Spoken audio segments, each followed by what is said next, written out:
ആകാശവാണി.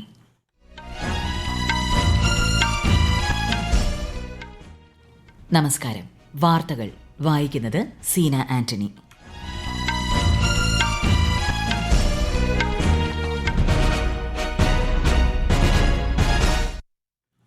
പ്രധാന വാർത്തകൾ. ഭീകരവാദത്തിനെതിരായ ഇന്ത്യയുടെ പോരാട്ടം അചഞ്ചലമാണെന്ന് പ്രധാനമന്ത്രി നരേന്ദ്രമോദി. ബീഹാറിൽ വിവിധ വികസന പദ്ധതികൾക്ക് പ്രധാനമന്ത്രി തുടക്കം കുറിച്ചു. കേരളത്തിൽ അതിതീവ്ര മഴ തുടരുമെന്ന് കാലാവസ്ഥാ വകുപ്പ്. പ്രളയ സാധ്യതയില്ലെന്ന് റവന്യൂ മന്ത്രി കെ രാജൻ. നിലമ്പൂർ ഉപതെരഞ്ഞെടുപ്പിൽ LDF സ്ഥാനാർത്ഥിയായി CPIMന്റെ M സ്വരാജ് മത്സരിക്കും. IPL ക്രിക്കറ്റ് എലിമിനേറ്റർ മത്സരത്തിൽ ഇന്ന് മുംബൈ ഇന്ത്യൻസ് ഗുജറാത്ത് ടൈറ്റൻസ് പോരാട്ടം. 60 ദിവസത്തെ ഗാസ വെടിനിർത്തൽ ഇസ്രായേൽ അംഗീകരിച്ചതായി അമേരിക്ക. വാർത്തകൾ വിശദമായി. നഴ്സിംഗ് മേഖലയിലെ മികച്ച സംഭാവനകൾക്കുള്ള ദേശീയ ഫ്ലോറൻസ് നൈറ്റിംഗൽ പുരസ്കാരം പ്രസിഡന്റ് ദ്രൌപദി മുർമു സമ്മാനിച്ചു. രാഷ്ട്രപതി ഭവനിൽ നടന്ന ചടങ്ങിൽ 15 പേർ പുരസ്കാരം ഏറ്റുവാങ്ങി. കേന്ദ്രമന്ത്രി JP നദ്ദ, സഹമന്ത്രിമാർ തുടങ്ങിയവർ ചടങ്ങിൽ പങ്കെടുത്തു. നഴ്സിംഗ് മേഖലയിലുള്ളവർ സമൂഹത്തിന് നൽകുന്ന സ്തുത്യർഹമായ സേവനങ്ങൾക്കുള്ള അംഗീകാരമായി 1973 മുതലാണ് ദേശീയ ഫ്ലോറൻസ് നൈറ്റിംഗൽ പുരസ്കാരം നൽകി തുടങ്ങിയത്. ഭീകരവാദത്തിനെതിരായ ഇന്ത്യയുടെ പോരാട്ടം അചഞ്ചലമാണെന്ന് പ്രധാനമന്ത്രി നരേന്ദ്രമോദി. ബീഹാറിലെ കാരാകാട്ടിൽ 48,520 കോടി രൂപയുടെ വിവിധ വികസന പദ്ധതികൾക്ക് തുടക്കം കുറിക്കുകയായിരുന്നു അദ്ദേഹം. പാകിസ്ഥാൻ സേനയുടെ സംരക്ഷണത്തിലായിരുന്ന ഭീകരർക്ക് തക്കതായ മറുപടി നൽകാൻ ഇന്ത്യൻ സേനയ്ക്ക് സാധിച്ചതായും പ്രധാനമന്ത്രി പറഞ്ഞു. जिस पाकिस्तानी सेना की छत्रछाया में आतंकी खुद को सुरक्षित मानते थे, हमारी सेनाओं ने एक ही झटके में उनको भी घुटनों पर ला दिया. पाकिस्तान के एयरबेस, उनके सैन्य ठिकाने हमने कुछ ही मिनट में तबाह कर दिए. ये नया भारत है, ये नए भारत की ताकत है. ഉച്ചയ്ക്ക് ശേഷം ഉത്തർപ്രദേശിലെത്തുന്ന ശ്രീ മോദി കാൺപൂരിൽ 20,900 കോടി രൂപയുടെ വികസന പദ്ധതികൾ ഉദ്ഘാടനം ചെയ്യും. തീവ്രവാദത്തെ പ്രോത്സാഹിപ്പിക്കുന്ന പാകിസ്ഥാന്റെ നയം ലോകത്തിന് മുന്നിൽ തുറന്നുകാട്ടുന്നതിനായി നിയോഗിച്ച 7 സർവകക്ഷി പ്രതിനിധി സംഘങ്ങളുടെ പര്യടനം തുടരുന്നു. കോൺഗ്രസ് MP ശശി തരൂർ നയിക്കുന്ന സംഘം കൊളംബിയ തലസ്ഥാനമായ ബൊഗോട്ടയിലെത്തി. ഭീകരതയെ പ്രോത്സാഹിപ്പിക്കുന്നവരും പ്രതിരോധിക്കുന്നവരും വ്യത്യസ്തമാണെന്ന് മാധ്യമ പ്രവർത്തകരുമായി സംസാരിക്കവേ ശ്രീ തരൂർ പറഞ്ഞു. There was a well-publicized funeral of one of the terrorists on the sanctions list, and you will be interested to see that funeral was attended by uniformed senior military and police personnel from Pakistan. That is the extent of complicity that we are seeing between the terrorists who perpetrate crimes of this nature and those who finance, guide, train, arm and equip them, and who provide them safe haven to continue their training and their other awful deeds. വിദേശകാര്യമന്ത്രി S Jaishankar New Zealand ഉപപ്രധാനമന്ത്രിയും വിദേശകാര്യമന്ത്രിയുമായ Winston പീറ്റേഴ്സുമായി ഇന്നലെ ന്യൂഡൽഹിയിൽ കൂടിക്കാഴ്ച നടത്തി. അന്താരാഷ്ട്ര നിയമങ്ങളിൽ അധിഷ്ഠിതമായ സമാധാനപരവും സുസ്ഥിരവും സമ്പന്നവുമായ ഒരു Indo Pacific മേഖലയ്ക്കായി ഇന്ത്യയും ന്യൂസിലൻഡും സഹകരിച്ച് പ്രവർത്തിക്കുമെന്ന് വിദേശകാര്യമന്ത്രി പറഞ്ഞു. പെഹൽഗാം ഭീകരാക്രമണത്തെ തുടർന്ന് ന്യൂസിലൻഡ് നൽകിയ പിന്തുണയ്ക്കും ഐക്യദാർഢ്യത്തിനും ശ്രീ ജയശങ്കർ നന്ദി അറിയിച്ചു. പ്രതിരോധ രംഗത്ത് പൊതുമേഖലയിൽ പ്രവർത്തിക്കുന്ന 3 കമ്പനികൾക്ക് കൂടി മിനി രത്ന കാറ്റഗറി 1 അംഗീകാരം നൽകിയതായി പ്രതിരോധ മന്ത്രാലയം. Munitions India limited, armed vehicles Nigam limited, India Optel limited എന്നീ കമ്പനികൾക്ക് ലഭിച്ച ഈ അംഗീകാരത്തിൽ രാജ്യരക്ഷാ മന്ത്രി രാജ്നാഥ് സിംഗ് അഭിനന്ദിച്ചു. വളരെ ചുരുങ്ങിയ കാലയളവിൽ മികച്ച ലാഭമുണ്ടാക്കിയാണ് ഈ പൊതുമേഖലാ സ്ഥാപനങ്ങൾ നേട്ടം കൈവരിച്ചത്.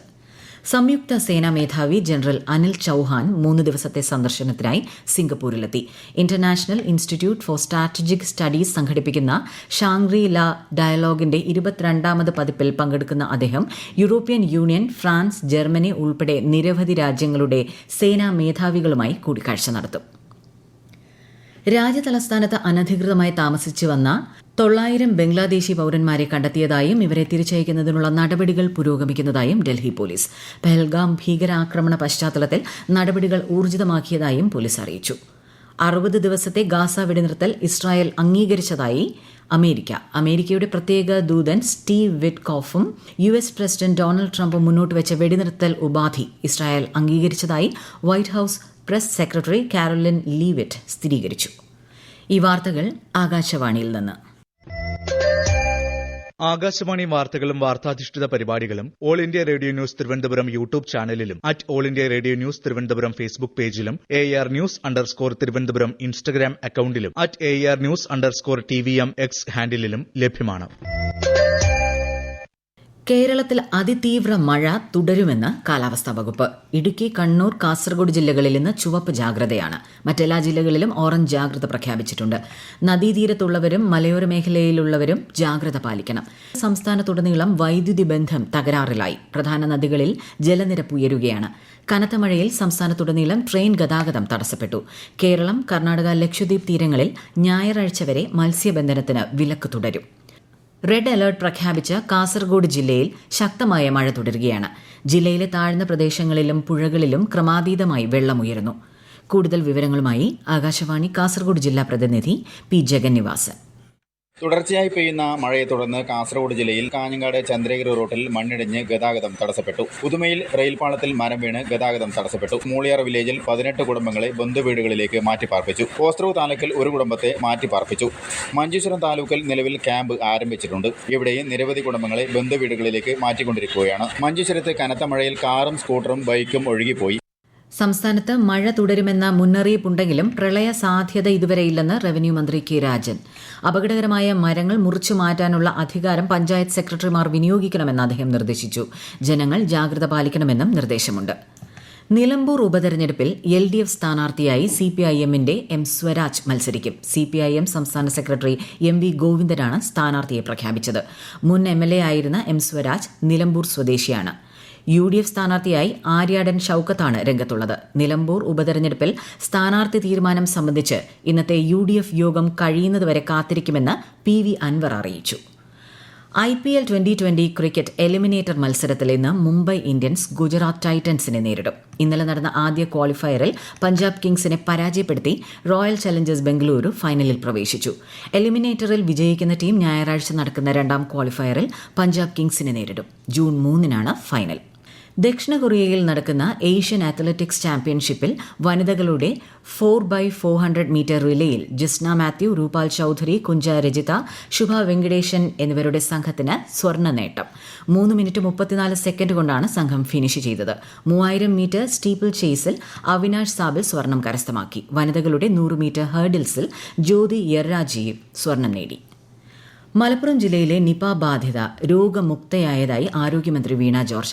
2 സാമ്പിളുകൾ നെഗറ്റീവായെങ്കിലും രോഗി ഗുരുതരാവസ്ഥ തരണം ചെയ്തിട്ടില്ല. എന്നാൽ രോഗിയുടെ ആരോഗ്യനില മെച്ചപ്പെട്ടു വരുന്നതായി ഡോക്ടർമാർ അറിയിച്ചു. ആദ്യ അണുബാധ കണ്ടെത്തി പൂർണ്ണ ഇൻക്യുബേഷൻ സമയം പിന്നിട്ടെങ്കിലും നിരീക്ഷണവും കോൾ സെന്റർ സൌകര്യങ്ങളും തുടരുമെന്നും മന്ത്രി പറഞ്ഞു. സംസ്ഥാനത്ത് ചെറിയ തോതിൽ കോവിഡ് കേസുകൾ റിപ്പോർട്ട് ചെയ്യുന്നുണ്ടെങ്കിലും ആശങ്കപ്പെടേണ്ട സാഹചര്യമില്ല എന്ന് മുഖ്യമന്ത്രി പിണറായി വിജയൻ. ജില്ലകളിൽ പരിശോധനാ സംവിധാനങ്ങളും ആവശ്യമായ മരുന്നുകളും ഉറപ്പുവരുത്തിയിട്ടുണ്ട്. രോഗലക്ഷണങ്ങളുള്ളവർ നിർബന്ധമായും മാസ്ക് ധരിക്കണമെന്നും മുഖ്യമന്ത്രി പറഞ്ഞു. ഏഴിമല നാവിക അക്കാദമിയിൽ പരിശീലനം പൂർത്തിയാക്കിയ കേഡറ്റുകളുടെ പാസിംഗ് ഔട്ട് പരേഡ് നാളെ നടക്കും. ദക്ഷിണ നാവികസേനാ മേധാവി vice admiral V. Srinivas salute സ്വീകരിക്കും. 42 വനിതാ കേഡറ്റുകൾ ഉൾപ്പെടെ 187 പേരാണ് പരിശീലനം പൂർത്തിയാക്കിയത്. ബംഗ്ലാദേശ്, ശ്രീലങ്ക, ടാൻസാനിയ, സീഷെൽസ് എന്നീ രാജ്യങ്ങളിൽ നിന്നുള്ള 6 പേരും നാളെ പരേഡിൽ പങ്കെടുക്കും. കൊമേഴ്സ് പ്ലാറ്റ്ഫോമുകളിൽ വോക്കി ടോക്കികൾ ഉൾപ്പെടെ റേഡിയോ ഉപകരണങ്ങളുടെ നിയമവിരുദ്ധമായ ലിസ്റ്റിംഗും വിൽപ്പനയും തടയുന്നതിനും നിയന്ത്രിക്കുന്നതിനുമുള്ള മാർഗനിർദ്ദേശങ്ങൾ കേന്ദ്ര സർക്കാർ വിജ്ഞാപനം ചെയ്തു. നിയമപാലകരും അടിയന്തര സേവനങ്ങളും ഉപയോഗിക്കുന്നവ ഉൾപ്പെടെ നിർണായക ആശയവിനിമയ ശൃംഖലകളിൽ ഇടപെടുന്ന വയർലെസ് ഉപകരണങ്ങളുടെ അനധികൃത വിൽപ്പന തടയുന്നതിനാണ് മാർഗനിർദ്ദേശം. പ്രധാന വാർത്തകൾ വീണ്ടും. ഭീകരവാദത്തിനെതിരായ ഇന്ത്യയുടെ പോരാട്ടം അചഞ്ചലമാണെന്ന് പ്രധാനമന്ത്രി നരേന്ദ്രമോദി. ബീഹാറിൽ വിവിധ വികസന പദ്ധതികൾക്ക് പ്രധാനമന്ത്രി തുടക്കം കുറിച്ചു. കേരളത്തിൽ അതിതീവ്ര മഴ തുടരുമെന്ന് കാലാവസ്ഥാ വകുപ്പ്. പ്രളയ സാധ്യതയില്ലെന്ന് റവന്യൂ മന്ത്രി കെ രാജൻ. നിലമ്പൂർ ഉപതെരഞ്ഞെടുപ്പിൽ LDF സ്ഥാനാർത്ഥിയായി CPIM-ന്റെ M സ്വരാജ് മത്സരിക്കും. IPL ക്രിക്കറ്റ് എലിമിനേറ്റർ മത്സരത്തിൽ ഇന്ന് മുംബൈ ഇന്ത്യൻസ് ഗുജറാത്ത് ടൈറ്റൻസ് പോരാട്ടം. 60 ദിവസത്തെ ഗാസ വെടിനിർത്തൽ ഇസ്രായേൽ അംഗീകരിച്ചതായി അമേരിക്ക. വാർത്തകൾ കഴിഞ്ഞു. അടുത്ത വാർത്താ പ്രക്ഷേപണം വൈകിട്ട് 6:30.